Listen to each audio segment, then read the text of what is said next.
Olá, o Agenda Econômica está de volta discutindo o déficit no orçamento. Meu convidado é Roberto Piscitelli, professor da UNB e especialista em orçamento. No primeiro bloco, falamos um pouquinho sobre a entrega do orçamento com déficit ao Congresso e suas implicações. Eu gostaria de abrir esse segundo bloco com uma pergunta sobre como fazer para que um país não fique com suas contas negativas. E isso é realmente importante? Não, claro que é importante, né? Como a gente falou no primeiro bloco, a meta de superávit primário é um dos pilares em que se assentaram os programas de ajuste, de modo geral, adotados nos nossos países. É claro que é desejável que a gente tenha superávit primário, tá? Eu acho que, claro, há limites para esse esforço. É evidente que o superávit primário talvez esteja sendo visto no Brasil de uma forma muito rígida, né? Eu acho que o superávit primário ele deveria, inclusive, ser cíclico. Ou seja, quando eu tenho uma expansão da economia, quando o PIB aumenta, eu posso forçar um pouquinho mais a obtenção, aumentar um pouco mais a meta de superávit primário. Em momentos de dificuldades, de queda do produto, eu talvez tenha que sacrificar o superávit primário e aceitar, né, até um aumento da dívida via incorporação dos juros que não podem ser pagos. Mesmo com o superávit primário que a gente tem alcançado no Brasil, mesmo assim não é possível, não tem sido possível pagar todos os juros que são devidos. Agora, é claro que quando o PIB cresce, essa relação dívida-PIB melhora. No nosso caso, a relação piorou em função de que o PIB está caindo, né, e a dívida está aumentando, né. Agora, quer dizer, a meta, de qualquer maneira, deve ser perseguida, agora a gente não deve vê-la como algo assim absolutamente imutável. Ela pode ser alterada, às vezes ela tem que ser adaptada às circunstâncias do momento, né? Este ano mesmo... As circunstâncias nesse momento não são boas. Exatamente, já se teve que reduzir a meta para 0,15% do PIB e vai ter que se alterá-la novamente. Por quê? Porque nós não vamos ter superávit primário novamente. Nós vamos ter déficit e, pelo melhor dos mundos, a gente vai voltar a ter superávit o ano que vem. Se tudo ocorrer da melhor maneira possível, esperada, pretendida, né? Professor, esse orçamento, de qualquer forma, foi recebido aqui no Congresso Nacional com muita polêmica. Vários políticos se pronunciaram, uns a favor, outros contra. Vamos ouvir agora a opinião de 2 senadores sobre esse tema. Esse orçamento que veio para cá, o governo tinha que, já que ia mandar com 30 bilhões de déficit, mandasse dizendo onde que ia cortar. Agora mandou para cá para que o Congresso resolva. Nós não vamos resolver. A gente quer que o governo resolva os problemas dele, porque não é papel do Legislativo fazer o trabalho do Executivo. O envio desse orçamento com déficit pode permitir ao Parlamento de buscar uma saída juntamente com o Executivo e também com o Judiciário. O Parlamento pode se tornar o protagonista da superação da crise. O mesmo tema, 2 opiniões absolutamente antagônicas, não é isso mesmo, professor?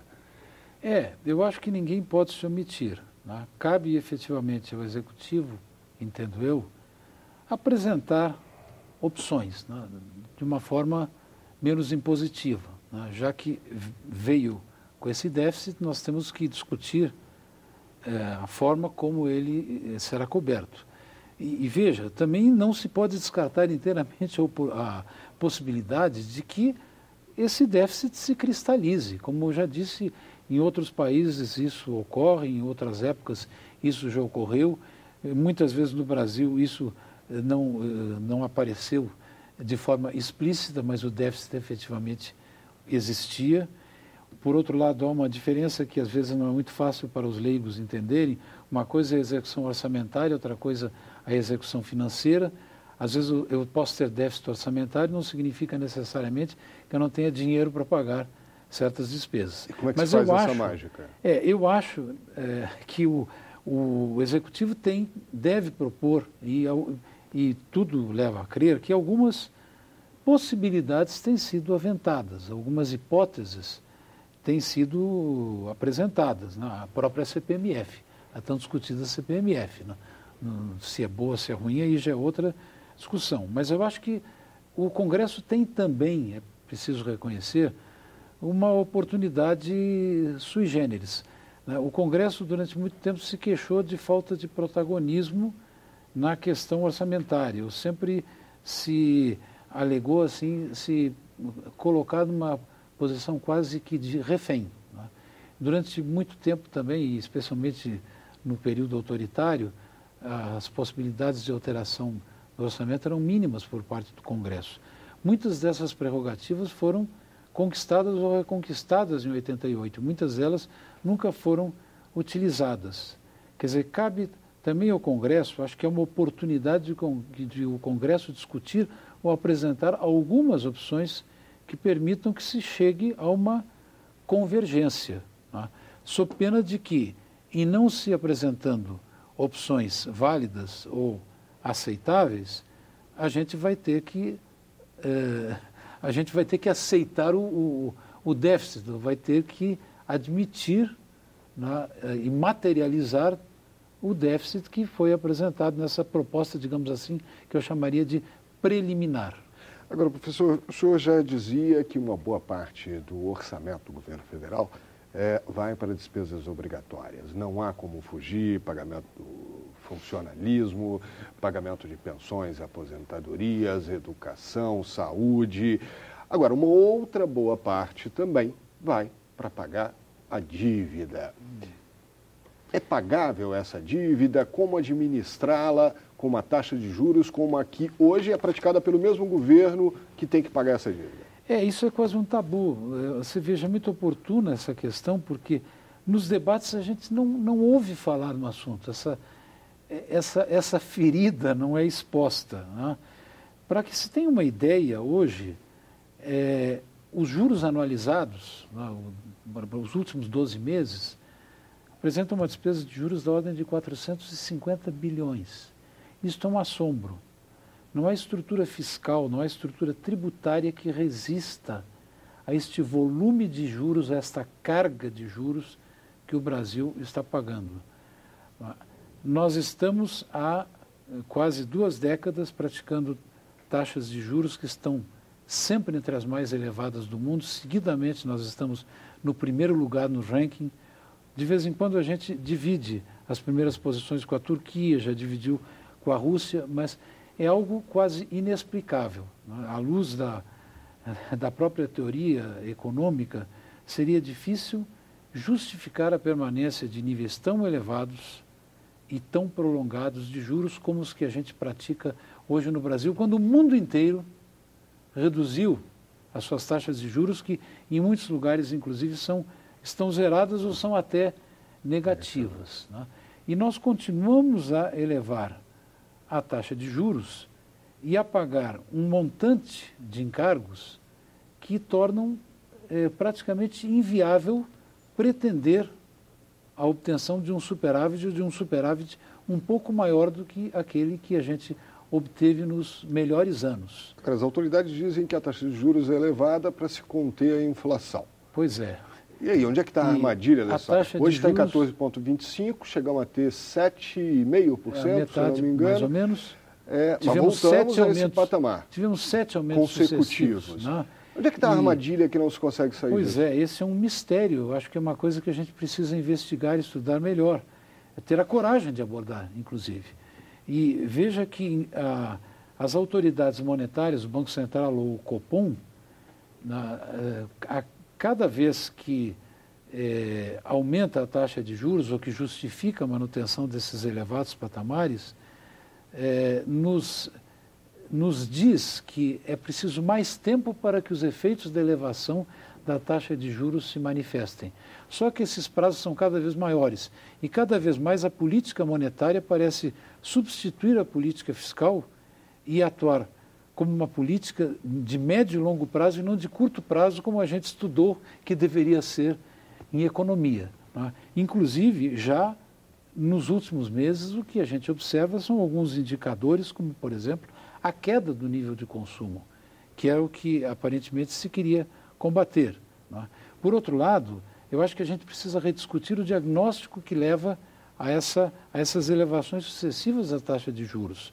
Porque se isso é efetivamente um problema de demanda, ou a inflação, ou o aumento da inflação se deu em grande parte por fatores exógenos, por fatores que, em relação aos quais a taxa de juros não vai atuar. Se aumenta o preço das commodities lá fora, se o dólar aumenta, ou se eu promovo uma série de ajustes nas tarifas de preços públicos, de preços administrados, né, e, portanto, aumento os custos, em geral, da economia e das empresas e aperto os orçamentos domésticos, como é que eu posso esperar que a inflação caia, ou que esses aumentos que se propagam, né, não tenham um reflexo nos índices de preços? Quer dizer, a sua energia elétrica, a sua conta de luz aumentou, a minha aumentou. Mesmo que nós tivéssemos baixado o consumo de energia elétrica, e foi o que aconteceu com muitos de nós, ainda assim a conta de luz estaria maior do que antes. Isso não significa que a gente esteja consumindo mais energia elétrica. E a taxa de juros não tem nada a ver com isso. Exatamente, a taxa de juros não vai frear, não há certos impactos que decorrem dos aumentos de custo e não do excesso ou da exacerbação da demanda. Professor, nosso tempo está acabando, mas rapidamente, por favor, um recado para o telespectador.